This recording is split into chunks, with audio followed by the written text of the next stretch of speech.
တရားစတဲ့အမတုခင်တရားကရှင်ဘုရားသခင်ကိုရောမြတ်ကြီးအားနမောတတ္တသုံးကောင်းပြရှိခိုးပြီးပုပ္ပကိစ္စ၅ပါးသမထတောင်းခြင်းမှုတို့ကိုအောက်လုံးညီညာပြပြပြုလုပ်ကြပါကုန်စို့နမောတတ္တသဂဝတောအရဟတောသမ္မာသမ္ဗုဒ္ဓတ္တနမောတတ္တသဂဝတောအရဟတောသမ္မာသမ္ဗုဒ္ဓတ္တနမောတတ္တသဂဝတောအရဟတောသမ္မာသမ္ဗုဒ္ဓတ္တတမိတော်တို့ဤခန္ဓာ၅ပါးယုံနာနှစ်ပါးကိုမြတ်စွာဘုရားအားလူနာမာရှင်ဘုရားတမိတော်တို့သည်မိုင်မဲတွေဝိကိတိအတယောယရဏသုံးပါးနှင့်တကွာမိဘစေရာပုဂ္ဂိုလ်သူမြတ်တို့အားခန္ဓာပါးတို့တွင်တဘာဝဖြင့်ပြမမိခဲ့ရှိသောထိုဤတို့မှာပြောင်းပါစေခြင်းအကျိုးမှာတောင်းပန်ဝန်ချကြောပါ၏ရှင်ဘုရားကိုယ်ဆောင်နဲ့အိမ်ဆောင်နဲ့ကျောင်းဆောင်နဲ့ဓမ္မယုံဆောင်နဲ့ရွာဆောင်နဲ့မြို့ဆောင်နဲ့သာသနာတော်ဆောင်နဲ့ကဘာဆောင်နဲ့မြောက်နဲ့တကွာရှိရှိတမြတတဝါဘုဒ္ဓမြတ်တို့သည်အသက်ထေဆုံးဣမေတိယမေခကျမ်းမာချမ်းသာကြပါစေရှိရှိဘဝယခုဘဝပြုပြုသမျှတပိတော်တို့ဤဒါနသီလစသောကုသိုလ်တို့သည်တပိတော်တို့အလိုရှိအပ်သောမေတ္တာနိဗ္ဗာန်ကိုရာခြင်းရောက်ခြင်းအကျိုးမှာလင်းမြန်စွာကျေးဇူးပြုပါစေတည်းအာနိမောချတေယမိ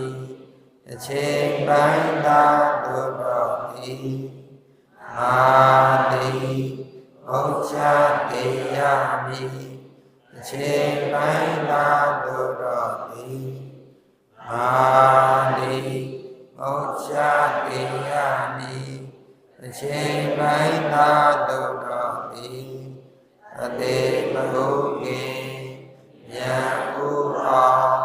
အာထုပါတော်မူခန္ဓာထာနံလေပါတိဒေနာတန္တာရဝတ္တဒုက္ခတောမောဇနကာယဗန္တိအရှင်မြတ်တို့ဖရာမေမာကတဝိတော်တို့အားတန္တာရဝတ္တဒုက္ခတောတန္တရာဝစီယမမောဇနကာယလူမြောက်ပါရစေခြင်းယုံမှာကမ္မထာနံမြတ်ဉာဏ်ဘုရားနိဗ္ဗာန်ရောက်ကြောင်းအကောင်းဆုံးဖြစ်သောကမ္မထာတရားကိုဒေထကရုဏာထ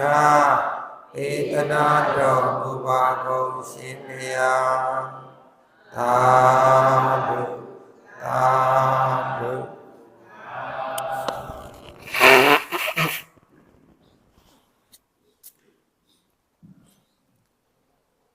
ဥချရင်လည်းဥချခြင်းနဲ့စိတ်နဲ့ဥချတဲ့ရုပ်အရိယာပဋ္ဌာကိုပြုပြင်ရင်လည်းပြုပြင်ခြင်းနဲ့စိတ်နဲ့ပြုပြင်တဲ့ရုပ်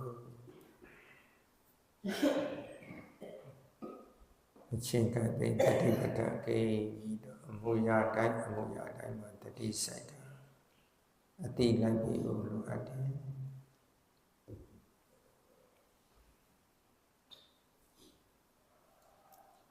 ရှေးဥစွာဗဟိတအာယုံမှာပြန့်တဲ့နေတဲ့မနောဝိညာဉ်စိတ်စိတ်သိစီပြီးဟောအာယုံမပြည့်တခုတည်းသောနာတိပြအတ္တတပတ္တသောဝါယောတို့ရဲ့ထိကအာနာပါနတတိကမ္မထံရှိတယ်မှာတတိဆိုင်ဝိနည်းရဲ့ထိကထွန်းရဲ့ထိကတတိဆိုင်ကအသိလိုက်ပြီးခြင်းအပြင်ရှေးဥစွာတမာတိထူထောင်ပေးလိုက်ပါဦး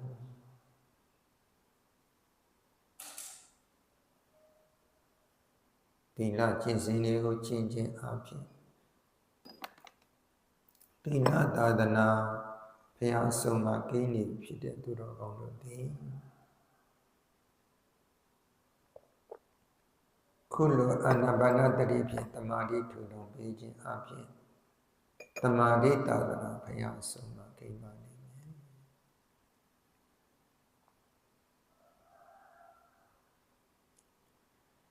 တမာတိသာသနာဘုရားဆုံးမှာကိန်းနာတည်နေမြပညာသာသနာကိန်းမှာပါပဲသီလစင်ကြယ်ခြင်းဒီတမာတိတည်ကြည်ခြင်းကိုကျေးဇူးပြုတမာတိတည်ကြည်ခြင်းဒီဝိပဿနာဉာဏ်ဒီဖြစ်ပါဖို့ကျေးဇူးပြုတယ်ဒါကြောင့်ဝိပဿနာဉာဏ်ရဲ့နေသောအကြောင်းအရာတမာတိပဋ္ဌာန်တမာတိဒီနေသောအကြောင်းရပါပဲဒါကြောင့်ရှင်ဘုလေးမှန်မှန်ရှိရှင်ဘုလေးမှန်မှန်ဆိုင်နာတိကစိတ်ဆိုင်ဝဏိယထိကထွဏိယထိကတတိဆိုင်ကအတိတ်နဲ့တဲ့အာနာပါနတတိဖြင့်ရှေးဥစွာတမာတိထူထောင်ပေးလိုက်ပါ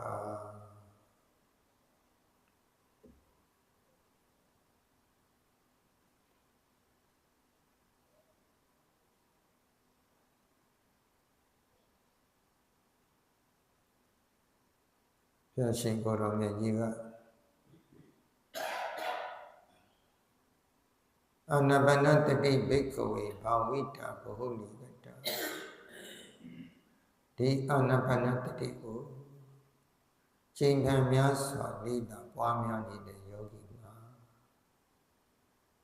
စတ္တရောတတိပဋ္ဌာန်နဲ့ပြိပုရိတိတတိပဋ္ဌာန်တရား၄ပါးနဲ့ပြည့်စုံနေမယ်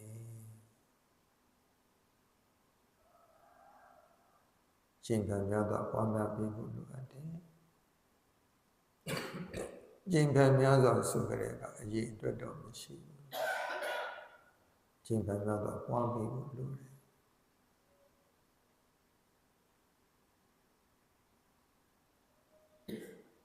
အဲဒီလိုအာနာပါနတတိကိုပွားမယ်နေရာမှာလည်းပဲ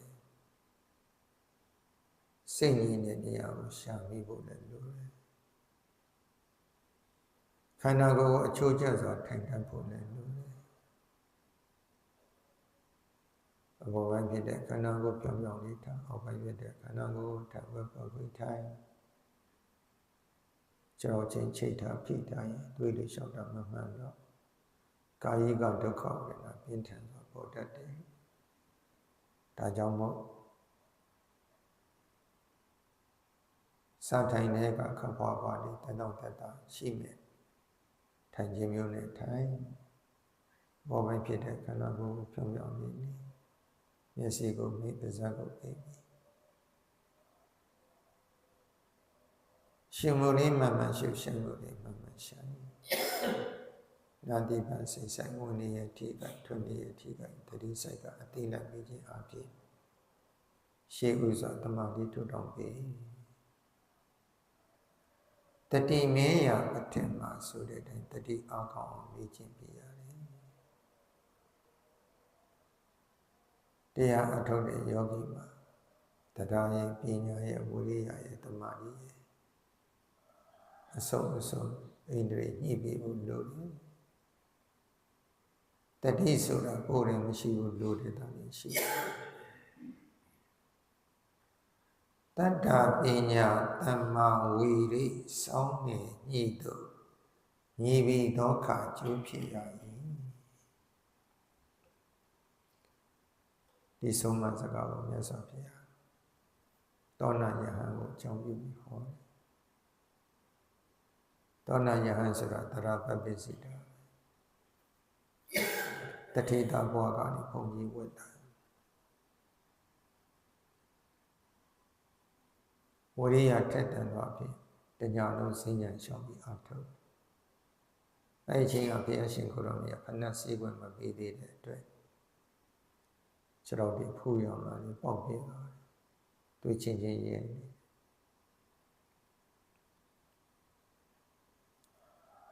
စုံနေတဲ့စိတ်တွေဝင်လာတယ်မတလောက်အားထုတ်တယ်မရဘူးတရားရမယ့်တဲ့မှာငါမပါဘူးထင်တယ်လူထွက်ပြီးတော့ငါးပါးသီလလုံးကျုံစွာစောင့်တယ်ထိုက်တော့ဌာနသီလလုံးရင်ဒုက္ခတိရောက်နိုင်တဲ့ပေါ့ဒါကိုဘုရားသိတယ်သိရနေကြွလာပြီးတော့မေးတယ်နွားတတ္တမနွားတတ္တတို့တွေးချင်းချင်းရဲနေတာဘုသူရဲ့စဉ္ညာနဲ့အရှင်သောဏရဲ့စဉ္ညာနာမှာဘုရားသောဏခေါ်ကြည့်ဖူးရောင်ပေါက်ပြင်း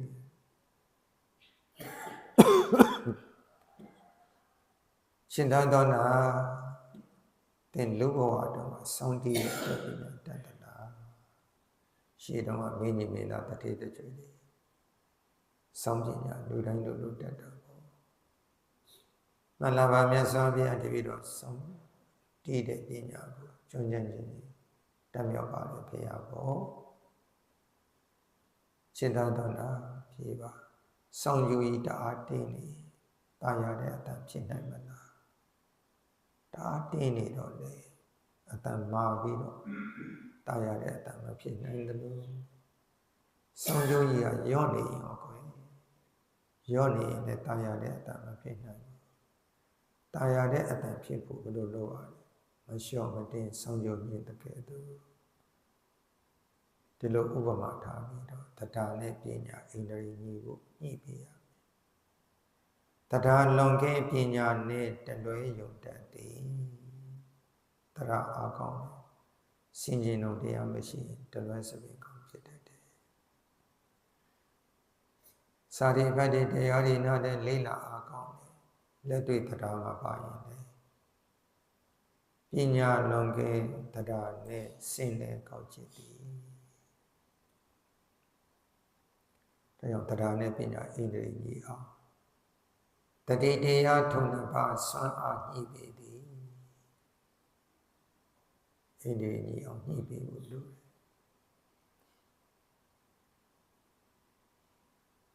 ဟိုသောဏယဟန်ဖြစ်နေတာကလုံလဝရိယလွန်ကဲပြီးတော့တမာတိမလိုက်နိုင်ဖြစ်နေတာလုံလလွန်ကဲအငြိမ့်နဲ့မဆွဲပြန့်နေဥဒိစ္စစိတ်တွေပြန့်လွင့်နေတာအိန္ဒိမညီဘူးပေါ့တချို့ကြတော့လည်းတမာတိကကောင်းချင်တယ်ဝိရိယလျှော့ချလိုက်တဲ့အခါမှာဘဝင်ချတယ်လို့ဖြစ်ပြီးငုတ်တော့မေ့နေတတ်တယ်ထိုင်ရင်အိပ်ပျော်နေတတ်တယ်အငြိမ်လွန်ကဲလုံးလနဲ့ဖိနှွဲနေပွေသည်ထိုင်ရင်အိပ်တတ်သွားတယ်ဒါကြောင့်ဒီလိုမဖြစ်အောင်ဝိရိယနဲ့တမာတိဣန္ဒြေကြီးအောင်တတိတရားထုံနှစ်ပါးစွမ်းအားညှိပေသည်တတိကဒီဣန္ဒြေကြီးအောင်ညှိပေဖို့လိုအပ်တယ်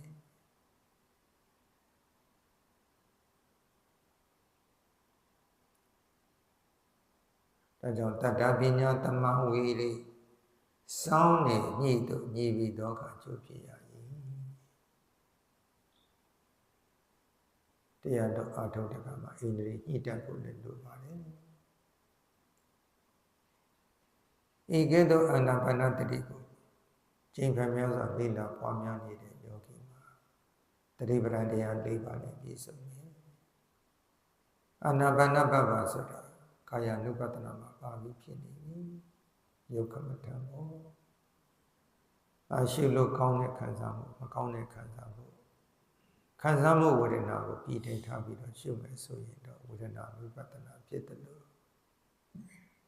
ရှုစိတ်ရှိုက်စိတ်ကိုမူတည်ထားပြီးရှုရင်တော့စိတ်ဓာတ်ဝိပဿနာဖြစ်တယ်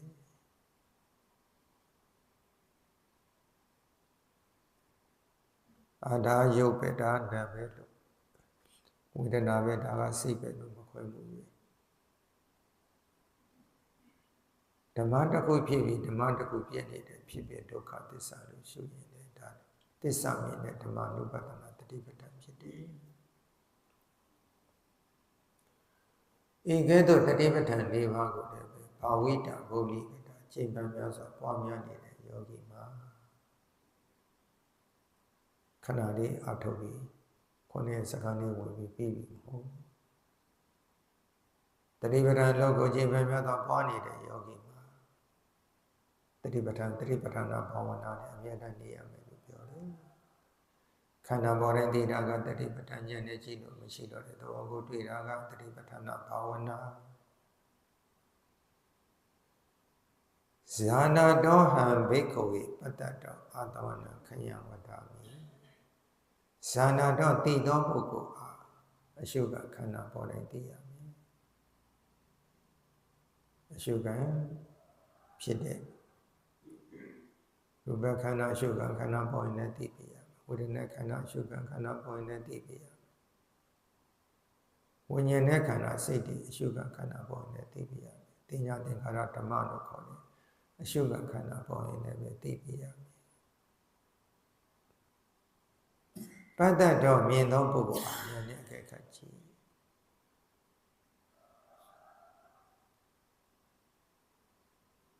ရုပ်ကိုမတွေ့မှုရင်မရှိတာကိုတွေ့ရတယ်ဝေဒနာမတွေ့မှုရင်မရှိတာကိုတွေ့ရတယ်စိတ်ကိုမတွေ့မှုရင်မရှိတာကိုတွေ့ရတယ်လုံးဝမရှိရကမရှိတဲ့သဘောမဟုတ်ဘူးရှိရကမရှိတဲ့သဘောဟုတ်တဝအဘဝတ္တေနအနိစ္စံ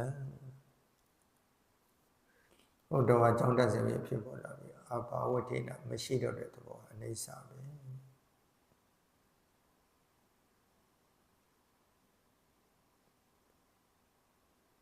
ဒါကြောင့်ဇာနာတော်သိသောပုဂ္ဂိုလ်အားပတ္တတော်မြင်သောပုဂ္ဂိုလ်အားအာသဝနာအာသောတရား၄ပါးတွေခယံကုံရဖြစ်တဲ့နိဗ္ဗာန်သို့နတ္တောတိယအဟူ၍အဟံငါဘုရားတိဝဒ္ဓာမိဧကမဘောဟောမိတော်မူ၏ဤကဲ့သို့တတိပဋ္ဌာန်ဘာဝနာဖြင့်တတိပဋ္ဌာန်တရား၄ပါးကိုကျင့်ဖန်များစွာပွားများနေတဲ့ယောဂီမှာတတ္တဘောဇင်ကိုပြိပုရိတိဘောဇင်တရား9ပါးနဲ့ပြည့်စုံမယ်အရှုခံခန္ဓာပေါ်တိုင်းမပြတ်အောင်သိပေးနေတာကတတိတံဘောဇင်ခန္ဓာပေါ်တိုင်းဒီဉာဏ်နဲ့ကြည့်တဲ့ကမရှိတဲ့သဘောရှိရကမရှိတဲ့သဘောဖြစ်ပြီးပြနေတဲ့ဖြစ်ပျက်ကိုမြင်နေတာဉာဏ်ကဓမ္မဝိစီယတံဘောဇင်အာထုတ်ကြောင့်ဝိရိယကဝိရိယတံဘောဇင်ဘောဇင်ဆိုတာမဲ့ခင်ပါပဲတတိယပညာရဲ့ဝိရိယရဲ့အကျိုးကြသောသုံးချတဲ့အတွက်နှစ်သက်ခြင်းပီတိကပီတိတံဘောဇင်ဥပေက္ခပီတိပရဏပီတိအောဂဏိကပီတိတွေတစ်မျိုးမျိုးပေါ်တတ်ပါတယ်ပီတိတံဘောဇင်ဖြစ်တာဒီနဲ့ပြန်စိတ်ကြည့်တော့ရုပ်ကြည့်တာပေါ့ကိုငြိမ်းစိတ်ငြိမ်းဖြစ်နေတာပတ္တတိတံဘောဇင်ဒီအချိန်မှာယောဂီရဲ့တမာတိဟာတပါးတခြားသောအာယုန်တွေကိုပြည့်လွယ်မရှိပဲနဲ့အရှုခံရှုညာကိုက်ပြီးတော့တည်ကြည်နေတဲ့တည်ငြိမ်နေတဲ့ဧကဂတတမာတိကတမာတိတံဘောဇင်ပေါ့တစ်ချိန်တော့မှယုံနာဖြစ်ပြနေအောင်ကြောင်းစိုက်ပြီးတော့ရှုမှတ်ရတယ်ခုချိန်မှာကြောင်းကြဆိုင်စရာမလိုဘူးလေ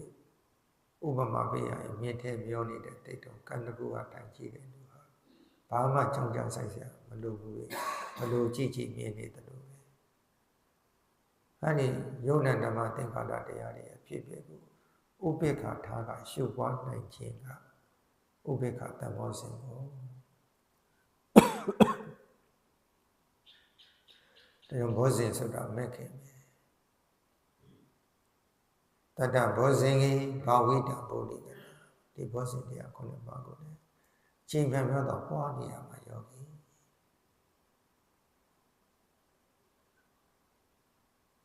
ဤကဲ့သို့ဘောဇဉ်တရားခုနှစ်ပါးကိုချိန်ပြန်ပြောတော့ပွားများနေတဲ့ယောဂီမှာဝိဇ္ဇာဝိမု ക്തി ပရိပရိတိဝိဇ္ဇာဆိုတဲ့မဉ္ဇဉ်ဝိမု ക്തി ဆိုတဲ့ဘုဉ္ဇဉ်ကိုရပြီးနိဗ္ဗာန်ကိုမျက်မှောက်ပြုနိုင်ပါလိမ့်မယ်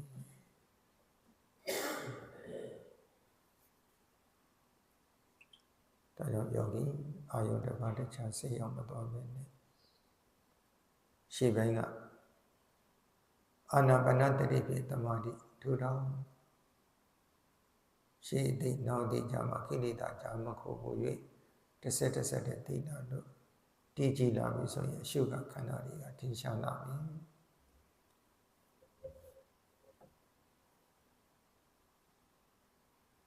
ထိတာကယုတ်တရားသိတာကနန္တရားညာတပရိညာရှင်းနေတဲ့ယောဂီတို့ဒီ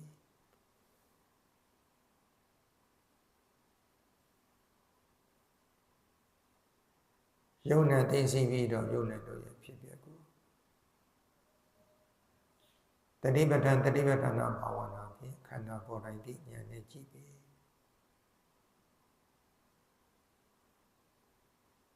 ကြောင့်ကာယ နုပ္ပတ္တိဝိဟရတိယုတ်တရားနဲ့ပတ်သက်ရင်ဗမ္မတန်နဲ့စောင့်ကြည့်ပြီးသုံးသပ်ပြီးဆင်ခြင်ပြီးဝေဒနာတို့ဝေဒနာနုပ္ပတ္တိဝိဟရတိခံစားမှုဝေဒနာနဲ့ပတ်သက်ရင်လည်းဝေဒနာနုပ္ပတနာရှုတဲ့ယောဂီအားလည်းပဲခံစားမှုဝေဒနာတိုင်းကိုသုံးသပ်ပြီးဆင်ခြင်ပြီးစိတ်တည်းသူစိတ်ဓာနုပ္ပတ္တိဝိဟရတိစိတ်ဓာနုပ္ပတနာရှုတဲ့ယောဂီအားလည်းမိမိတဏ္ဍအာယုဒရတိုက်ပေါ်လာတဲ့စိတ်တွေကိုစောင့်ကြည့်ပြီးသုံးသပ်ပြီးဆင်ခြင်ပြီးပါဓမေတုဓမ္မနုပ္ပတ္တိဝိဟရတိတင်ညာသင်္ခါရဓမ္မတို့ရဲ့သဘောတရားများဖြစ်သဘောတရားများပြည့်နေတာကိုလည်းကြည်ပြန်များစွာစောင့်ကြည့်ပေးခြင်းအဖြစ်